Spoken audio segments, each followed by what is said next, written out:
Welcome back everyone to Gotcha Interact. In today's video, we're going to be taking a look at the first half of the StarRel 3.0 banners, which is kind of crazy because we have 4 characters again this time. The first character we're going to be taking a look at is the Herta. We're also going to be taking a look at Lingsha, Feixiao, and Jade reruns. So let's go through all of these banners and even the Lightcone banners and see whether or not these characters or even their Lightcones are worth it for your account. And if you do enjoy the video, go ahead and hit that like and subscribe button. It means a lot for us. And also just check out the rest of the channel and see if there's other content you may find interest in. We do also have a Discord, which you can find a link in the description, so do check that out. Now, let's get on to the video. All right, so the first character we're going to be talking about is going to be Herta. Now, she is the new character that's going to be on the banner, at least for right now, for the first half.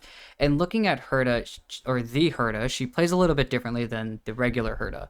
This character, she uses her skill and her ultimate and mainly focuses on that type of damage. There is no follow-up attacks in her actual kit. What she's focusing on, once again, is her skill and ultimate damage. She uses other erudition characters to actually increase that damage.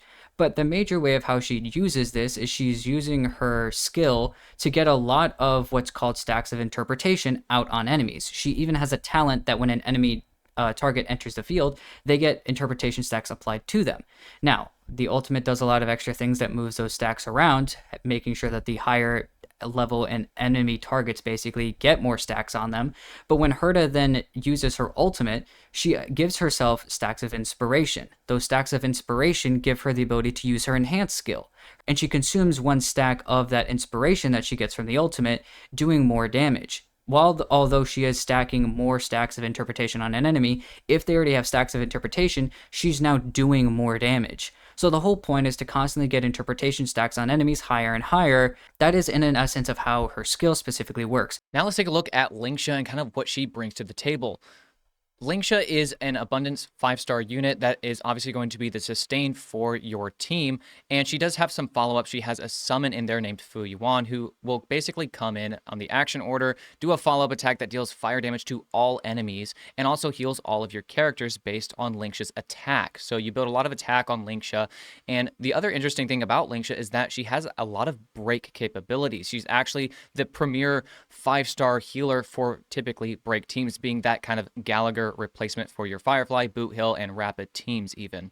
So with her being kind of a premier unit, she is definitely an upgrade to a Gallagher, and we'll talk about a little bit later in the video whether or not she may be worth for your account. But just know that she is the healer, she's a sustain, and she's pretty good at it considering she's not like a preservation unit. We always know that characters like Aventurine and Fu Yuan have really high sustainability just because in how preservation works, whereas healers, where let's say you take damage that just completely one-shots your characters, your healer can't really prevent that. It's like, how can I heal someone who's already dead? So that's typically why sometimes an abundance character may get a little looked over in comparison to a preservation unit. But Lingsha does a very, very good job at keeping the team alive. She even has a talent that if you do have a character's health go under, I think, 60%, then Fu Yuan will immediately take action, that's her summon, and heal the entire team. So she is a quite comfortable character and also actually does have some non-negligible break damage. That live stream was insane. You know what else is insane? These banners. Does Hoyo think that I'm made out of primos or something? And to top it all off, they're running all these cool characters in the future. Another day, another swipe of my credit card to the Gotcha Gods to top up my account.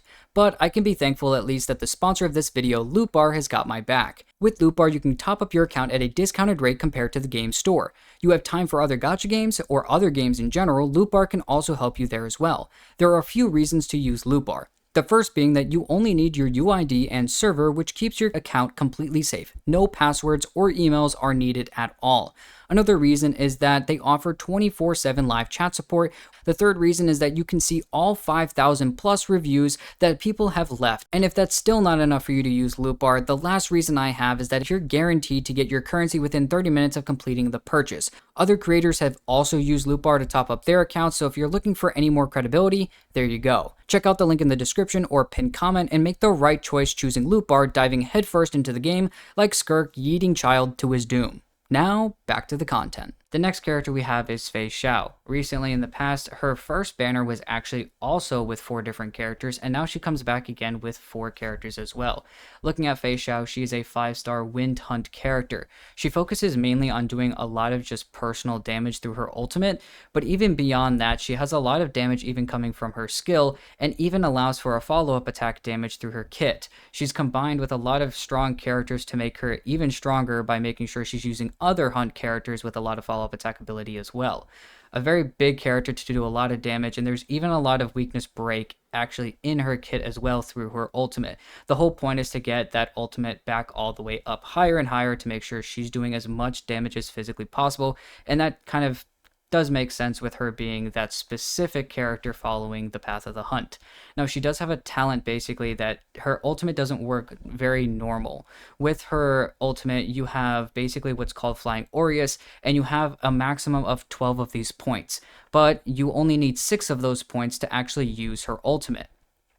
When you're doing this, though, Feixiao gains 1 point of those Flying Aureus stacks for every 2 attacks that ally targets do. So the whole point is to have all those other characters, which is why she's usually paired up with other characters, to make sure she's getting those stacks extremely quick. So you're making sure that the whole time that those characters, like those hunt characters, and even characters like Aventurine that can have like follow-ups, it's as much attacking as possible by those other 3 units to get stacks of Flying Aureus, so that basically your major damage dealer, who's actually a part of the team there, Feixiao, is actually doing all the damage as possible by making sure she gets her ultimate back. Very similar to how you're kind of getting stacks of basically like debuffs or whatever on enemies, the similar to way that like you would do with Acheron. So while Acheron might use the debuffs, you're actually looking at the amount of attacks that allies can do with Feixiao to get her ultimate. And lastly, looking at Jade, who is a Quantum Erudition character. This will be her first rerun, once again having 4 characters on this banner. Now, Jade is a very interesting one because she has a follow-up in her kit that most of the time you are, looking at and building up towards being one of the main focuses of how she dishes out damage. But her ultimate is non-negligible and actually does have a follow-up buff that it gives to other characters that just deal follow-up damage. So she's a great character for typically what is looked at in follow-up teams. Previously, the 4-star Herta is what you would pair up with Jade, just because the 4-star Herta attacks all of the enemies all the time and then also has the follow-up. In the most basic sense, Jade has 8 stacks that she can gather called just simply charge. And how does she get these? Well, with her skill, Jade makes another character become what is called the debt collector, which is going to increase their speed by about 30, and it lasts for 3 turns. At the same time, when these debt collector characters, like in the example of 4-star Herta, if Herta then goes to attack enemies, if she hits, let's say, 3 enemies, then that's going to give Jade 3 stacks of this charge, and then she'll have 3 out of 8 stacks. Once Jade does reach 8 stacks, she will then go into her follow-up, which is going to attack all of the enemies on the field. It's an AoE attack, and it's got really good damage. Now that we've already talked about each of the characters, let's go ahead and talk about the different light cones. Looking at the Herta's light cone specifically with hers, obviously an erudition light cone, considering we have the character of Ice being that 5-star Ice character already with erudition being the Herta. Now let's go ahead and look at what the S1 or Superimposition 1 would be for this light cone. It increases the wearer's crit rate by 12%. When the wearer uses their ultimate, increased damage dealt by the wearer's skill and ultimate by 60%, lasting for 3 turns. After the wearer uses their ultimate, if this ultimate consumed 140 or more energy, you recover 1 skill point. The next light cone we have is the Abundance light cone for Lingsha, and looking at her S1, it states that it increases the wearer's break effect by 60%. After the wearer uses ultimate to attack enemy targets, it inflicts the targets with the woe-free state, lasting for 2 turns. While in woe-free state, enemy targets take 10% increased damage. The effect of increasing damage taken is additionally boosted by 8% if the wearer's current break effect is at 150% or any higher. Now quickly looking over Feixiao's light cone, which is called I Venture Forth to Hunt. At S1, this is going to increase the wearer's crit rate by 15%, and when the wearer launches a follow-up attack, you're going to gain 1 stack of Lumen Flux, stacking up to 2 times. Each stack of this Lumen Flux enables the ultimate damage dealt by the wearer to ignore 27% of the target's defense. When the wearer's turn ends, though, it's going to remove 1 stack of Lumen Flux. And then also looking at Jade's light cone called Yet Hope Is Priceless. Once again, at S1, it's going to increase the wearer's crit rate by 16%. And while the wearer is in battle, for every 20% crit damage that exceeds 120%, the damage dealt by follow-up attacks increases by 12%. This effect can stack up to 4 times.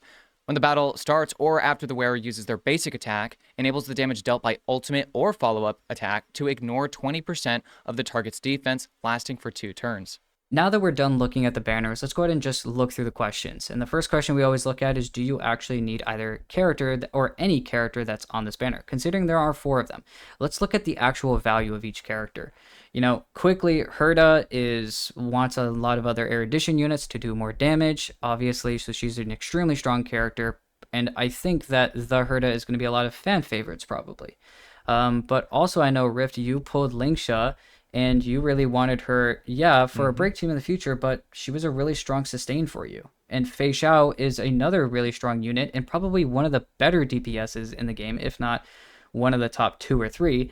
She's an extremely strong DPS character that a lot of people want, especially since a lot of people pulled Robin. She works extremely well with her. Then obviously Jade, if you're pulling Herta, you've got to think about Jade as well. And if you have Jade, you've got to be thinking about Herta. So there's a lot of value, I think, on this banner. If I had to put it in order for me, I think Herta and Feixiao are probably at the top, Jade's behind them possibly, and then Lingsha's at the bottom, just because you could use someone like Gallagher or something like that instead on break team. But I understand that she can be used in plenty of other teams.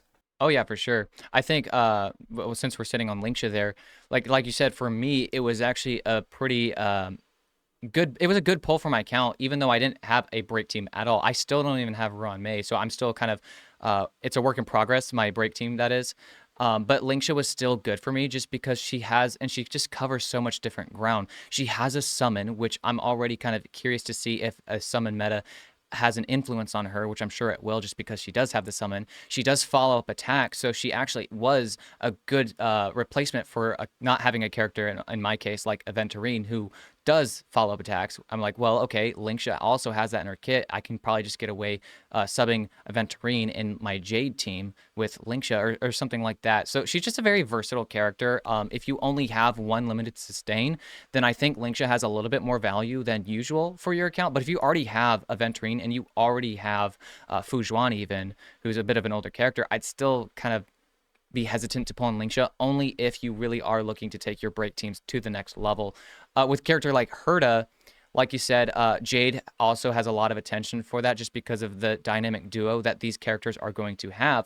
But at the same time, if you don't already have a character like Jade, I think other erudition characters can still be thought of. I don't know. I'm kind of curious your opinion, Vixen, on what would a character like Argenti look like paired with Herta? It's a very interesting because you've got that like double damage dealer kind of vibe going on. And you know what? That actually brings forward another thought in my mind. You actually bringing that up. Usually with those double DPS teams, it's hard to find a Harmony unit that's going to be extremely strong for those types of teams. And actually, if I'm thinking about it, Sparkle does really well. I've almost found a little bit of difficulty putting Sparkle anywhere recently for myself. I pulled Sparkle, and Sparkle had some weird placement overall. Like, obviously, she was an extremely strong character to just bring crit and everything. But now that you have Sunday, a lot of the characters I want to go for or could have, Sunday is just a really great character for. And even a character like my Acheron, she's E0, so I don't have the E2, so I need to have someone like Jiao Cho and like 2 Nihility units alongside of her. So I there's some issues on where to put her, but I actually think that team you bring up almost brings another team that she can be used in. I know that like Jing Liu and like once again those like double DPS teams. So I actually think someone like Sparkle. So I actually think someone like Sparkle could actually help those teams. So I do think actually that'd be really, really strong, making sure that she's just doing even more damage because of someone like him.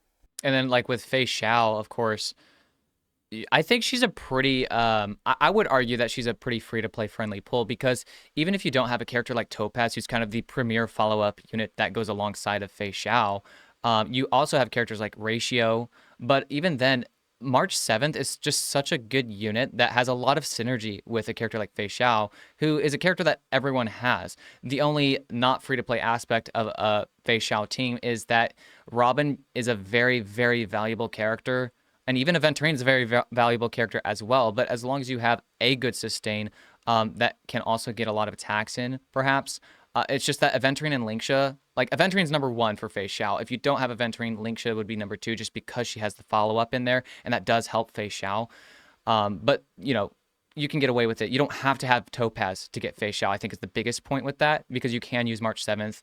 If you just don't like March 7th, you can use Moza, but I think March 7th is a little bit better, just in my personal opinion. So Feixiao is a pretty kind of mid-level, kind of right in between free-to-play, but also kind of expensive team. And of course, her best team being Topaz, Robin, and Aventurine. It's a solid team, one of the best out there, like you already stated, I think. And then with Jade, obviously the Herta is going to be really good for Jade, but even if you don't have the Herta, you're not planning to go after the Herta, you can still get away with the 4-star Herta to use with Jade, and that's already a very good synergy, just because 4-star Herta is giving Jade so many opportunities to just attack, keep doing her follow-up, building up her charge stacks, and that gives her pawned asset. I would just say characters like Jade and Feixiao here, I would think twice, at least, if you don't have Robin, because Robin is going to be in the second half, and she's such an amazing support for these 2 characters specifically, but also just a myriad of other teams. Now, looking a little bit further, the next question we have is what kinds of teams are you trying to build? Now, I think we've already kind of talked about this. Herta really focusing on that, maybe not follow-up attack teams, but characters like Jade who actually use follow-up attacks could actually still be there. And it's funny because her 4-star version really likes those follow-up attack teams, but, you know, the Herta doesn't do follow-up attack. But because of the amount of hits that she does, things like Pure Fiction are going to be extremely good for the Herta to go against. So I think that's going to be a really fun time. Once again, pairing that with Jade, I think is just going to absolutely shred it, no matter who else you really probably put in that team. Looking besides that, Lingsha is just fixing once again into those break teams, and Feixiao is just really that boss shredder. No matter how you kind of look at it, that's really the way she goes. But the great thing is that she uses other hunt characters to do damage so that she can make sure to be there. And usually characters that like to do follow-up attacks. So even some 4-stars get a lot of playtime with her. Now, our next question is, do you need the light cones? Now, this, you know, when it comes to Star Rail, it's a little different than if we were like looking at this with Genshin, just because the kind of game that Star Rail is. I think, you know, Vixen actually has a very good way to measure on whether you need a light cone or just a 5-star weapon for the character. And his thing is always making sure to prioritize getting a light cone for your DPSs, which I think is a very good thing to do, because usually for DPSs, and in this instance of the banner, that's going to be Feixiao, arguably Jade, and the Herta as well. Who are just damage dealers. That's the whole point of what they do. Get a lot of value out of their light cones, usually. So let's go ahead and take a look. I think looking firstly at the Herta's light cone, her 5-star light cone, we've already gone over the abilities and whatnot, and there's a timestamp for that earlier on in the video that you can find. But the question would be, do you actually want and do you actually need this? And I think, just once again, and Vixen can probably go on more about this, when you have a DPS character, it does become more valuable, because usually, I mean, we're looking at these light cones, like the Herta's light cone, you're getting 12% crit rate, ultimate and skill damage that go up by a pretty good amount. And then with Feixiao, you're getting more crit rate, you know, and then you get these stacks that allow your ultimate to deal more damage, which is really all about what Feixiao does. And I mean, Jade, you're getting, once again, more crit rate. You know, a lot of stat increases that you see, especially when it comes to DPSs, this will help your crit ratio and allow you to, it gives you a bit of an easier time getting a good crit ratio, but also getting the stats that you need, like attack. If the character needs other stats, that you can go after that. If they need speed, that gives you kind of a break to kind of go after that. And it really does make a pretty noticeable difference because of the buffs that you get out of this. I would say arguably the one that you probably borderline don't need, but this is actually a kind of funny scenario, but borderline don't need because she's an off-fielder, a support, is Lingsha's. Now, the catch with this, though, is that she is a break unit, and usually, just as a rule, break units do really well with their light cones because of the massive increase to break effect that it does give them. Characters like Firefly, Boot Hill get a massive increase out of having their light cones, because here's 60% break effect. Like, that's a massive stat increase that otherwise is very difficult to get in just your stats on your relics. For a character like Lingsha, who does actually do some pretty good damage, especially in things like Pure Fiction, even if you aren't using a break team, just because you're just breaking enemies. This is a very good light cone to add in a cherry on top for damage, but also to give your entire team a universal damage buff through this woe-free state that lasts for 2 turns. It just everything takes more damage. It's like 10%. And then it's an additional 8% if Lingsha has a certain amount of break effect, which I think is 150%. So like here's 18% more damage. So there's value in that. And of course, other off-fielders, support characters like Robin, Sparkle, their light cones have similar things where, hey, your team does more damage because you have the light cone, stuff like that, which is very good. There just usually is like 4-star options that you can get away with and still very easily clear the endgame content, Memory of Chaos, Pure Fiction, Apocalyptic Shadow even. So when it comes to light cones, I think looking at the DPSs is key. Vixen, I know that's like your thing, so do you have more to add to that specifically? I would say the biggest thing is yeah, I mean, I think overall it's really hard when you look at a DPS to always make sure that you're trying to hit a certain stat requirement, whether it's a solid crit ratio, whether with Firefly and Rappa you're trying to hit a certain amount of break. Same thing with even a character like Fugue, who is a support character but has a necessity of hitting a specific amount of break that's really difficult to do because she's kind of going into multiple things. So there's an interesting way of how that all shifts, and it really just depends on the actual characters that you're using. Overall, I think that each character obviously is going to really like their light cone, but I think, like you said, I always choose the DPSs first, because if you can make the DPS extremely strong, like you said, those 4-star options for support characters are something you can get away with, and rarely do you find a 4-star or other 5-star option of a light cone to get away with for those DPS characters. It's just a little bit more difficult because getting those crit stats, getting the attack stats, whatever you need, it doesn't really work extremely well with their kits sometimes. Whereas the supports, sustains, and whatnot, the kits are pretty quote unquote basic enough where you can kind of get away with pushing, just basically stat grinding for specific things on a light cone. We hope that this video could help you decide on whether these characters, light cones, are a good idea for you guys for the next banner that's coming up. Now, there are 4 of them, and a lot of them are going to work well together. At least 2 of them are going to be pretty strong together. And we have some first reruns as well coming through here, and even a first brand new character even run. So there's a lot to think about. But as always, if you guys have any suggestions or questions that may help us or other players, go ahead and let us know down in the comments. If you guys did like the video, please go ahead and like and subscribe. Check out our Discord as well. We thank you guys for watching the video, and we'll see you guys in the next one.